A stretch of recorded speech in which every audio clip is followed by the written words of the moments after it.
तो दोस्तों आज मैं एक्सप्लेन करूंगा हाल ही में ही प्राइम वीडियो पर रिलीज हुई एक काफी बढ़िया survival post apocalyptic horror film को जिसका नाम है ईयर 10। तो मूवी शुरू होती है एक स्टेटमेंट से जिसके अंदर हमको बताया जाता है कि ये सब एक दिन में खत्म हो गया। पहले लिविंग डेड को खा रहे थे और अब लिविंग को खा रहे हैं, यानी कि जिंदा ही जिंदा इंसान को खा रहा है। जिसके बाद हमें दिखाया जाता है एक बाप बेटे को जो कि शिकार पर निकले थे, क्योंकि ये एक पोस्ट एपोकलिप्टिक दुनिया है जहाँ पर अब काफी कम इंसान बचे हुए हैं और जो बचे हुए हैं वो दो भागों में डिवाइड हो रखे हैं। एक है जो कि कैनिबल्स हैं यानी कि आदमखोर, और दूसरे हैं सर्वाइवर्स जो कि उनसे बचते फिरते रहते हैं और अपने खाने की तलाश में रहते हैं। और आप यहाँ पर ये जान लो कि इन लोगों को किसी और से खतरा नहीं है, बल्कि सबसे ज्यादा खतरा इन्हें इंसान से ही था। खैर अब थोड़ा बहुत घूमने के बाद उन्हें जंगल के अंदर एक सुअर दिखाई देता है जिसको तीर मारकर वो घायल कर देते हैं, लेकिन पास जाकर देखने पर वो सुअर वहां से गायब हो गया था। दोनों को कुछ भी समझ में नहीं आता और इसलिए वो आगे बढ़ जाते हैं और आगे उनको मिलती है एक कार जिसके अंदर बेटा चेक करने जाता है तो वहां पर उसे बिस्किट्स मिलते हैं और उन्हें देखकर वो खुद को रोक नहीं पाता और उन्हें खाने लगता है।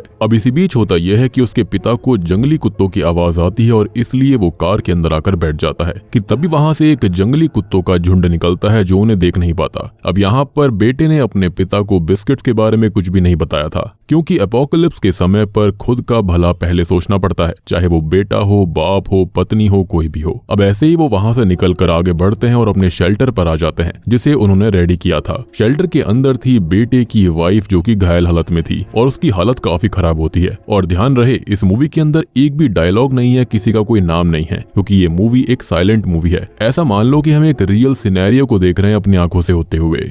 खैर यहाँ की सिचुएशन काफी स्ट्रेसफुल होती है और इसलिए पिता एक टूटी हुई सिगरेट से टोबैको को निकालता है और उसे एक कागज में लपेटकर एक नई सिगरेट बनाता है और बाहर जाकर उसे पीने लगता है। अब अगले दिन उसका बेटा बाहर आता है टॉयलेट करने के लिए, लेकिन इसी बीच वो एक ग्रुप को देखता है जिसको देखकर वो वहां से भागकर सीधा अपने शेल्टर में आ गया था। दरअसल यही कैनिबल्स का ग्रुप था और अगर ये लोग उनको दिख जाते तो वो उन्हें जान से मारकर खा जाते। यहाँ पर उसका पिता भी अलर्ट हो जाता है। वो अपने बेटे और उसकी वाइफ को टॉयलेट वेस्ट के गड्ढे में छुपा देता है और फादर खुद उनसे लड़ने की कोशिश करता है, लेकिन वो एक झटके में ही उसे खत्म कर देते हैं। और ये सब बेटे के सामने हो रहा था, लेकिन वो कुछ भी नहीं कर पाता।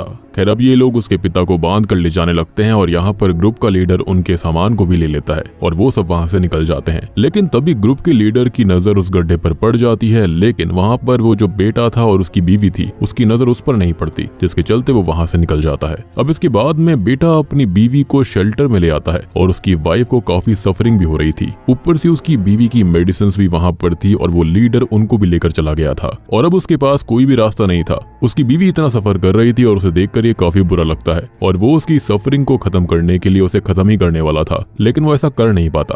खैर इसकी जगह वो ये बात ठान लेता है कि वो उनके पास से मेडिसिन को वापस लेकर आएगा और यही सोचते हुए अब वो वहां से निकल जाता है, लेकिन वहां जाने से पहले वो शेल्टर के दरवाजे को ब्लॉक कर देता है ताकि उसकी बीवी सेफ रहे। जिसके बाद वो वहां से बाहर चला गया था। अब वो जमीन पर पड़े हुए अपने पिता के खून को देखता है और उसका ही पीछा करने लगता है। बाहर काफी ठंड भी होती है, लेकिन जैसे जैसे वो आगे बढ़ रहा था अब इधर उसकी बीवी जो होती है उसकी नींद खुल जाती है तो वो देखती है कि उसका पति यहाँ पर है ही नहीं। अब वो दरवाजा खोलने की कोशिश करती है, लेकिन दरवाजा नहीं खुलता। जिसके बाद वो अपने हाथ पैर भी चलाने की कोशिश करती है, लेकिन इसका भी कोई फायदा नहीं था। एंड आई बिलीव कि यहाँ पर उसकी बीवी के ऊपर शायद इन्हीं कैनिबल्स ने हमला किया होगा, जिसके चलते उसको इंजरी हुई होगी, लेकिन वो बच गई। अब दूसरी तरफ हस्बैंड को एक बच्चा दिखाई देता है जिसका वो पीछा करने लगता है। पीछा करते हुए वो उसके घर में आ गया था जहाँ पर उस बच्चे के दादाजी थे। अब ठंड से बचने के लिए वो वहां से एक जूते और जैकेट को चुरा लेता है और वहां से निकल जाता है। अब आगे पहुंचकर उसे उसके पिता की हड्डियां मिलती हैं, क्योंकि बॉडी को तो वो लोग कब का खा चुके थे। ये देखकर वो एक गड्ढा खोदता है और अपने पिता की हड्डियों को वहीं पर गाड़ देता है। जिसके बाद वो पेड़ पर चढ़कर देखने लगता है और तब उसे एक जगह से धुआं आता हुआ दिखाई देता है। और असल में ये जो कैनिबल्स होते हैं ना, वो अपने घायल साथी के घाव को अपने तरीके से ट्रीट कर रहे थे।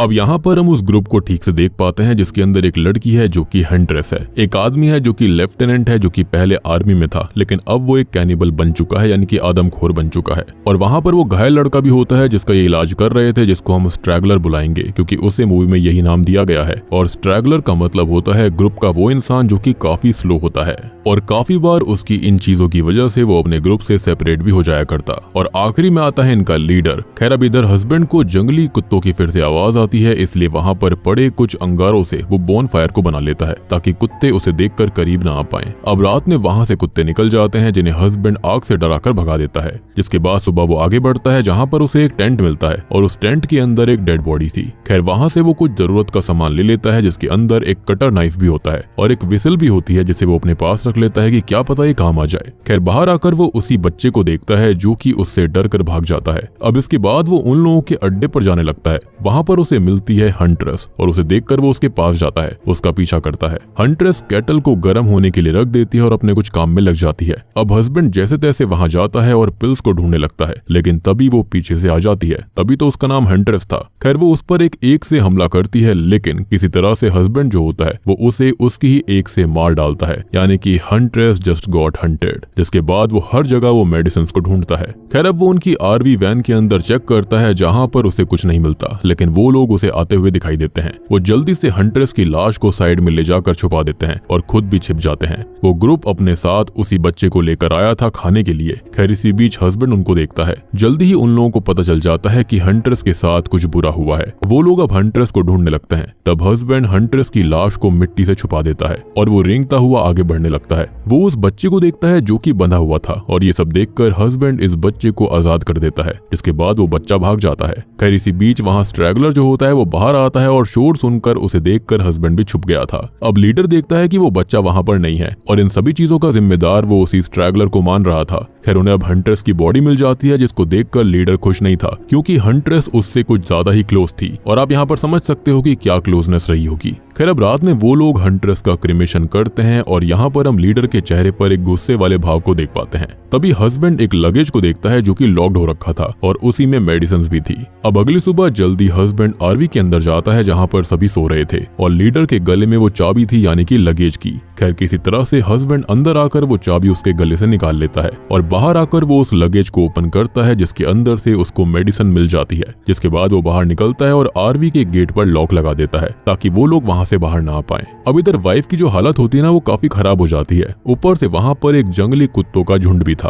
खैर इधर आरवी का गेट लॉक करके हस्बैंड भागने लगता है, लेकिन उसका पैर एक रस्सी से टकराता है और वो रस्सी एक अलार्म की तरह काम करती थी, जिससे होता यह है कि लीडर को सब पता चल जाता है कि वहां से कोई भाग रहा था। इसलिए वो आरवी का दरवाजा तोड़कर उसके पीछे भागते हैं। यहाँ पर स्ट्रैगलर गिर पड़ता है और लीडर उसके गले के ऊपर चढ़कर निकल जाता है, जिससे कि उसके मौके पर ही मौत हो जाती है। वैसे भी उसकी कोई नीड नहीं थी उनको, लेकिन बाकी लोग उसके पीछे पड़े हुए थे। हस्बैंड हार नहीं मानता और भागता रहता है। अब वो लोग उस पर तीर से भी हमला करते हैं, लेकिन हस्बैंड किसी तरह से बच जाता है। जिसके बाद वो उसी घर पर जाता है जहाँ पर वो बच्चा अपने दादाजी के साथ रहता था। वहाँ पर वो जंगली कुत्तों के पैरों के निशानों को देखता है। यहाँ पर उसे ये पता चल जाता है कि उसके दादाजी को उन्होंने मार दिया है। इसलिए वो बाहर आता है जहाँ पर उसे वो लोग पीछे से आकर बेहोश कर देते हैं और अपने साथ ले जाने लगते हैं। घर पर हम देखते हैं कि वो जंगली कुत्ते शेल्टर को तोड़कर अंदर घुसने की कोशिश कर रहे थे। अब दूसरी तरफ उसके हस्बैंड को ये लोग बांध देते हैं, जहाँ पर लीडर को पता चल गया था कि ये उसी आदमी का बेटा है जिसे उन्होंने मारा था, क्योंकि हस्बैंड की जेब में उसके पिता की फोटो थी।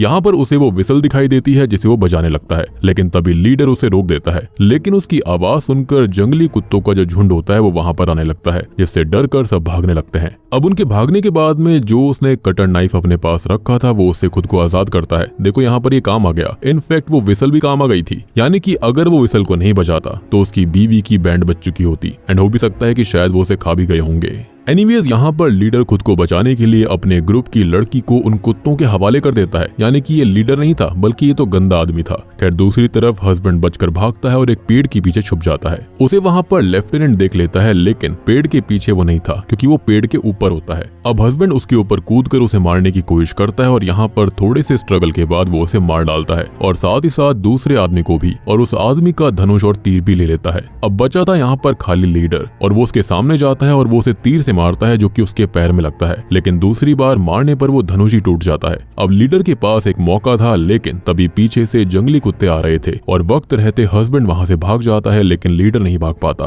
खैर अब आगे बढ़ते हुए हस्बैंड को एक घर मिलता है जिसके अंदर उसे एक पिस्टल और एक असॉल्ट राइफल मिलती है, और सबसे बड़ी बात ये होती है कि वहां पर खाना था और पानी भी था, जिसके चलते वो सारे सामान को ले लेता है। लेकिन तभी वहां पर लीडर आ जाता है जो कि बच गया था कुत्तों से, जिसको देखकर वो उसे असॉल्ट राइफल से मारने की कोशिश करता है, लेकिन लेकिन वो नहीं चलती। तभी वो लीडर उसे मारने लगता है, लेकिन जैसे तैसे वो उस लीडर को पिस्टल से मार डालता है और उसे मारने के बाद वो जाता है अपने शेल्टर की तरफ अपनी बीवी को देखने के लिए। अब जाने से पहले वो उस छोटे बच्चे के लिए उसके घर के सामने खाना भी रख देता है, जिसके बाद वो शेल्टर पहुंचता है जहां पर उसे शेल्टर खुला मिलता है और अंदर कोई नहीं था। मतलब कि वो थोड़ा सा लेट हो गया सीटी बजाने में, यानी कि शायद से जंगली कुत्ते उसकी वाइफ को मारकर खा गए। और अब ये सोचकर वो रोने लगता है कि ना उसका पिता बचा ना उसकी बीवी। लेकिन तभी एक खुशी का पल उसके सामने आता है, उसकी बीवी पीछे से आती है, यानी कि वो बच गई थी, यानी कि कुत्तों से उसके हस्बैंड ने उसे इनडायरेक्टली बचा लिया था। और बूम, इसी के साथ में ईयर 10 मूवी यहीं पर खत्म हो जाती है।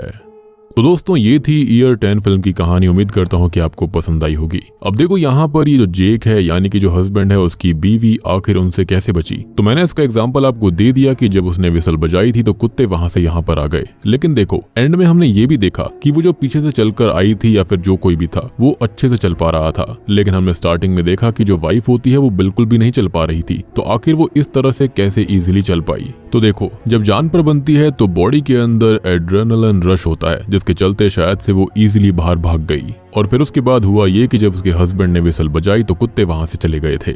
या फिर ये भी हो सकता है कि एंड में वो सारी चीजें इमेजिन कर रहा होगा, क्योंकि वो बहुत रो रहा था, जिसके चलते उसे ऐसा लगा कि उसकी बीवी जिंदा है। या फिर ये भी हो सकता है कि अल्टीमेटली वो कोई और ही होगा, लेकिन जैसे कपड़े उसने पहने हुए थे तो कपड़ों के हिसाब से तो वो उसकी बीवी ही लग रही थी। बाकी यहाँ पर यही दो पॉसिबिलिटीज बनती हैं कि या तो वो उसको इमेजिन कर रहा था या फिर वो वाकई में बच गई थी। लेकिन यहाँ पर ये विसल बजाने वाले सीन का फिर कोई सिग्निफिकेंस ही नहीं रह जाएगा। आई बिलीव कि वो बच गई थी। बाकी स्टार्टिंग में जिस सुअर को ये तीर मारते हैं तो उसको कौन लेकर गया था, तो हो सकता है कि खाली वो घायल हुआ था जिसके चलते वो वहां से भाग गया, या फिर ये कैनिबल्स या फिर कोई और ही वहां पर आकर उसे ले गया, या फिर जंगली कुत्ते भी उसे ले जा सकते थे। तो ये एक ऐसी मूवी है जिसके अंदर ऐसी दुनिया दिखाई गई है जहां पर इंसानों को इंसानों से ही खतरा था। और आने वाले समय में जरूर ऐसा होगा जब खाने के लिए कोई भी रिसोर्सेज नहीं बचेंगे तो इंसान इंसान को ही खाएगा। यानी कि यहाँ पर कुछ भी बचा नहीं था खाने के लिए, खेती भी नहीं हो रही थी, कोई प्रोडक्शन नहीं था, जिसके चलते ऐसे हालात बन गए थे। तो उम्मीद करता हूँ कि आपको ये फिल्म पसंद आई होगी। पसंद आई है तो वीडियो को लाइक कर देना, चैनल के ऊपर नए हैं तो सब्सक्राइब कर लीजिए।